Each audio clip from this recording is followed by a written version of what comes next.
Well, first off, to begin, I do want to extend our appreciation and thanks again to the Oklahoma State Patrol. They've been providing us security since the accident happened, and they've been continuing to do that around the clock while myself and the rest of our investigative team has been here. So truly appreciate all the work of the officers and troopers that have been here on scene with us. So, given that, today we had hosted a meeting.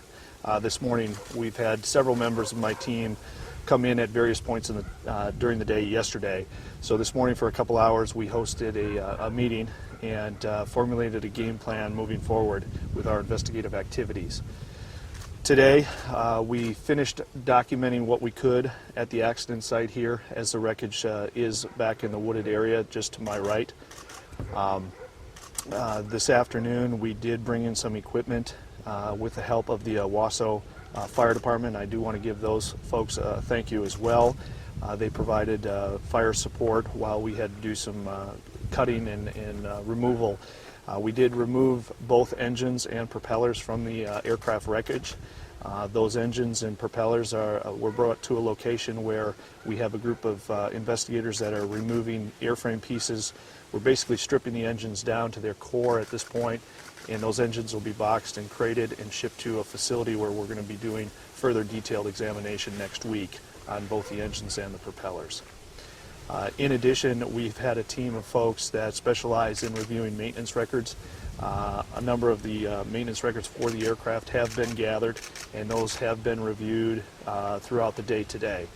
So I can't give you specifics on what those records contain at this point in time because I haven't had an opportunity to meet with the group that's been doing that. We've also had specialists in Washington, D.C. working air traffic control, communications, and radar data. So that information is still all being filtered in. The wreckage, the remainder of what is out there with the airplane will be recovered on Thursday morning. There will be some items that we'll be looking for tomorrow as well. We'll have a group of folks out here doing some more work on what is left with the airframe. And with that, I'd be happy to open it up for any questions you may have. Is there any cause that you can even come close to finding out? No, at this point in time, it's certainly we're just a couple days into the investigation. Probable cause is one of those things that does typically take anywhere from 6 months to a year. What I can tell you is within next week, we'll be having a preliminary report that'll be issued. It'll be available on our website. Now I know that OHP, I believe, sent out a release of the victim's information. As NTSB officially released who that individual is who is deceased? The NTSB, we do not release names of individuals that are on board any of the accidents that we investigate. We leave that up to the local law enforcement and or the state medical examiner's office, whatever the authority is to go ahead and release the names. So I have not seen any press release. I understand that one has been issued, but I can't comment on that. I also read that the traffic control at the airport was declaring an emergency for him to go ahead and land, and another pilot that was right behind him couldn't hear him but could hear the air traffic control.